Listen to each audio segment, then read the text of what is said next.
நிறைய ஸ்கேம்ஸில் போய் நிறைய பேர் மாட்டப்பட்டு கொண்டிருக்கு. ஸ்டூடெண்ட் விசா அதுக்கு லைசன்ஸ் எடுக்கிறதுக்கு அப்ளை பண்ணுறாருன்னா அவருக்கு முடியக்கூடிய தொகை வரும் ஸ்டூடெண்ட் விசாவில் இல்லாட்டி ஸ்கில் ஒர்க்கர் விசாவில் யூகே வர போகிறீங்களா இந்த காணொலியை முழுமையாக பாருங்கள். நிறைய ஸ்டூடெண்ட் விசாவாக இருந்தாலும் சரி, ஸ்கில் ஒர்க்கர் விசா இருந்தாலும் சரி, லட்சக்கணக்கில் காசுகளை இழந்து.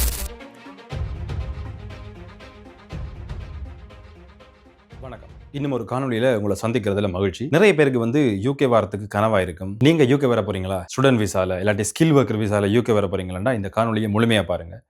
நிறைய ஸ்கேம்ஸில் போய் நிறைய பேர் மாட்டப்பட்டு கொண்டிருக்கணும். அது ஸ்டூடெண்ட் விசாவாக இருந்தாலும் சரி, ஸ்கில் ஒர்க்கர் விசா இருந்தாலும் சரி, லட்சக்கணக்கில் காசுகளை இழந்து கொண்டிருக்கு. அப்போ நீங்கள் இப்போ யூகே வர போகிறீங்கன்னா இந்த வீடியோவை ஃபுல்லாக பாருங்கள். அப்படின்னா உங்களுக்கு நிறைய விஷயங்கள் தெரிய வரும். இந்த சேனலுக்கு இதான் நீங்கள் முதல் தரம் பாருங்களா இருந்தால் இந்த சேனலை சப்ஸ்கிரைப் பண்ணுங்கள். பிடிச்சிருந்தா இந்த காணொலியை லைக் பண்ணுங்கள். உங்களுக்கு பிடிச்ச உங்களோட கருத்துக்களை கீழே இருக்கிற கமெண்ட் பாக்ஸில் தெரிவிங்க. உங்களோட நண்பர்களுடையும் உறவினர்களுடையும் இந்த காணொலியை பகிர்ந்து கொள்ளும். யூகேக்கு வரதுக்கு நிறைய ரூட்ஸ் இருக்குது. Skill worker visa, student visa, global talent visa, அப்படி நிறைய விசாக்கள் இருக்கு. இதில் இப்போ அதிகப்படியான ஆட்கள் சூஸ் பண்ணுற விசா எதுன்னு பார்த்தீங்கன்னா ஸ்டூடெண்ட் விசா. ஒரு குறிப்பிட்ட சில நபர்கள் ஸ்டூடெண்ட் விசா கிடைக்காம போகிற சமயத்தில் தாங்கள் ஸ்கில் ஒர்க்கர் விசாவில் இங்கே வருவோம் என்று சொல்லி காசையும் வச்சோண்டு ரெடியாக இருப்பேன். ஒப்பீட்டு அளவில் பார்த்தீங்கன்னா ஸ்டூடெண்ட் விசாவில் வரதை தாண்டியும் ஸ்கில் ஒர்க்கர் விசாவில் வந்தீங்கன்னா கூட உழைக்கலாம்ன்ற மைண்ட் செட் உங்களை மண்டைக்கு ஓடிக்கொண்டிருக்கு. உண்மை வேறு மாதிரி. அதை நீங்கள் இந்த காணொலியை பார்க்குறதால உங்களுக்கு தெளிவாக விளங்கும். சரி, ஸ்டூடெண்ட் விசாவில் வந்தால் உழைக்கலாம், இல்லையாண்டு இல்லை, அது ரெஸ்ட்ரிக்டட் ஹவர்ஸ் தான். ஆனால் நீங்கள் ஏதோ உழைச்சி கொள்ளலாம், வடிவாக நீங்கள் உழைச்சி கொள்ளலாம். அது உங்களோட கையில் தான் இருக்குது, அது மிச்ச விஷயம்.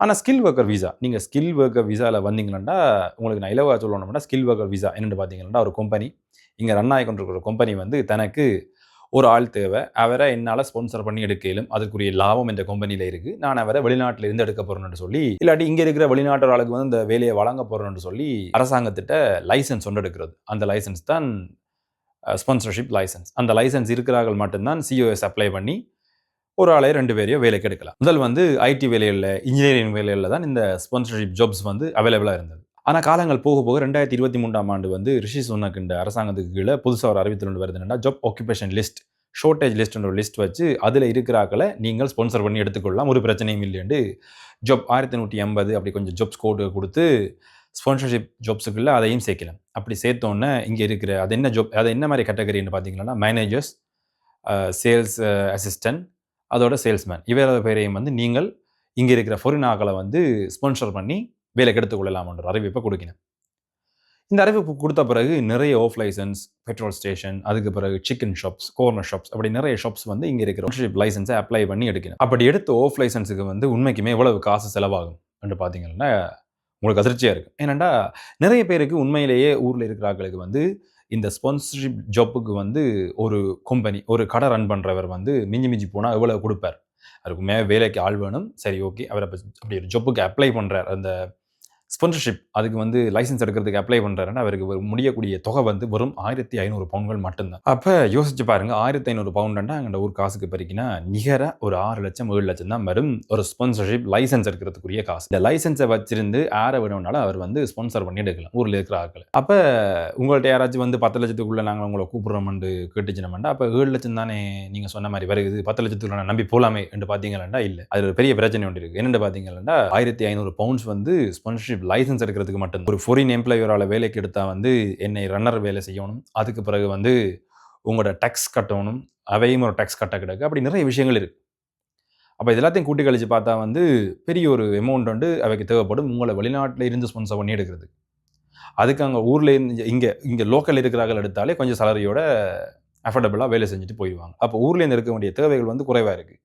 அப்படி இருக்கே ஏன் எடுக்கணும்னா அதை ஒரு வியாபாரமாக மாற்றுவோம். 1500 பவுண்டுக்கு மினக்கட்டு லைசன்ஸ் அப்ளை பண்ணி எடுத்து போட்டு உங்களுக்கு 7 லட்சம் 8 லட்சத்துக்கு தரமாட்டாங்க.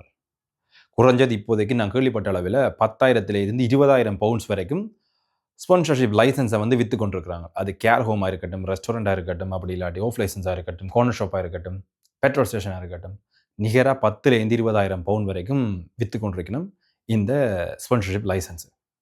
நீங்கள் ஸ்பான்சர்ஷிப் லைசன்ஸில் இங்கே வர்றீங்களேக்க கட்ட வேண்டிய காசு உங்களுக்கு ஐஹெச்எஸ்ன்ற தொகை ஒன்று இருக்கும். கிட்டத்தட்ட நிகராக 6,000 to 7,000 பவுண்ட்ஸ் வரைக்கும் முடியும் 3 வருஷத்துக்கு. அதான் மெயின் விஷயம். இப்போ நீங்கள் வாரீங்கன்னா உண்மைக்குமே உங்களுக்கு முடிய வேண்டிய காசு தொகை ஒரு 10,000 பவுண்ட்ஸுக்கு உள்ளே மட்டும்தான் முடியும். அதை தாண்டி உங்களுக்கு போகக்கூடிய சந்தர்ப்பம் கிடையவே கிடையாது. அப்படி பார்த்தா கூட நீங்கள் தான் அந்த காசை கட்டணும்னு முதலாவது இல்லை, இந்த முழு காசுமே உங்களோட கம்பெனி தான் உங்களுக்காக பே பண்ணணும். ஆனா அப்படி பே பண்ணாது. அது என்னன்னா, உங்களுக்கு தான் மெயினா விஷயம் தேவைப்படுது. உங்களுக்கு தான் ஸ்பான்சர் தேவைப்படுதே தவிர, அவருக்கு இல்ல. அப்ப வட்டு, டாக்ஸு எல்லா லொட்டு சோசுக்கும் நீங்க தான் பே பண்ணணும். அது மட்டும் இல்லாமல், நீங்கள் வந்து வெளியூர்ல நீங்க வரப்போறீங்களாண்டேக்க ஈஸியா உள்ள வந்துடலாது. ஜாப் ஆக்குபேஷன் ஷார்ட்டேஜ் லிஸ்ட்ல இருந்தாலும் சில பேர் வந்து கேர் ஹோம் விசால வருவினம். கேர் ஹோம் விசால வாராங்களா வந்து பார்டர் கண்ட்ரோல் புடிச்சதுண்டா நல்லா கேள்வி கேட்பான். எக்ஸ்பீரியன்ஸ் எங்க இருக்கு? உங்களோட எக்ஸ்பீரியன்ஸ காட்டுங்க. அதாவது இந்த எக்ஸ்பீரியன்ஸ் லெட்டர காட்டுங்க. சரி நீங்க எங்க வேலைக்கு போறீங்கள்? உங்களுக்கு யுகேண்ட என்ன மாரியான வேலைகள் உங்களுக்கு கிடைக்கும் என்று தெரியுமா? அப்படி 1008 கொஸ்டின் செய்வானுங்கள். 1008 கொஸ்டின்ஸ கேட்பானுங்கள். அப்படி கேட்டு ஒன்று கேட்க தச்சத்தேவர ஏதாச்சும் உளறி விட்டீங்களா போச்சுது. அப்படியே திருப்பி அனுப்புவான்.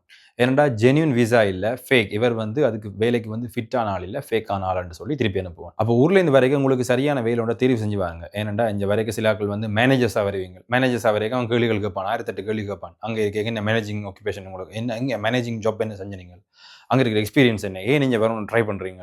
இங்க வந்து நீங்க இந்த நாட்டுல தொடர்ந்து இருக்க போறீங்களா? அப்படின்லாம் கேள்வி கேட்பான். தச்சு தெரியும் நான் இந்த நாட்டுல தொடர்ந்து இருக்க போறேன்னு சொல்லி விட்டீங்கன்னா, உடனே திருப்பி அனுப்பி விட்டுருவான். அப்படி நிறைய விஷயங்கள் பிரச்சனைகள் இருக்கு. அப்ப நீங்கள் இங்க வரீங்களாண்டேக்க உங்களுக்கு தொகையா 40,000 50 லட்சம் முடியுதுண்டா, அவ்வளவு காசு கட்டி இங்க வந்து அதுவும் ஸ்கில் ஒர்க்கர்ல இங்க வந்துட்டீங்களாண்டா, நீங்க உழைக்கிற காசுல முக்காவாசியும் போயிடும். வட்டி, வாடகை, டாக்ஸ் அதெல்லாம் போயிடும். நிகரா ஒரு 80லேருந்து 100 மணித்தேரம் நீங்க வேலை செய்ய வேண்டி வரும் ஒரு அடிமை மாரி. வேலை செஞ்சீங்கன்னா தான் உங்களோட கடன் காசும் கட்டி, எல்லாம் கட்டி ஒரு 5 வருஷத்துல ஐஎல்ஆர் ஸ்டேட்டஸ எடுக்கலாம். எல்லாத்துக்கும் ஓகே. நான் மாடு மாரி உழைப்பேன் என்று சொல்றார்கள் நிறைய பேர் இருக்கணும். அவையெல்லாம் வந்துச்சுன்னா ஒரு பிரச்சனையும் இல்ல. வடிவா 100 மணித்தேலமோ, 80 மணித்தேலமோ அது எல்லாம் இல்லீகலா தான் வேலை செய்யணும். வேலை செஞ்சு ஐஎல்ஆருக்கு போ வேண்டியது தான். மொத்தத்துல நீங்க யுகே வரப்போறீங்களான்னு பாக்கேக்க, யுகேக்கு வாரத்துக்கு வந்து ஸ்கில் ஒர்க்கர் விசா நல்ல விசா தான். இல்லேன்ட்டு இல்ல. ஆனா உங்களுக்கு சரியான ஒரு வேலைய சூஸ் பண்ணி வாரது ரொம்ப நல்லது. இங்க நிறைய ஐடி கம்பெனி இருக்கு, இன்ஜினியரிங் கம்பெனி இருக்கு. உண்மையாவே ஒரு ஆஃப் லைசென்ஸ்லயோ இல்லாட்டி பெட்ரோல் ஸ்டேஷன்லயோ ஒரு நல்ல மேனேஜர் தேவைன்னு, நம்பிக்கையான ஆள் தேவைன்னு தெரியிற ஓனர்ஸும் இருக்கணும்.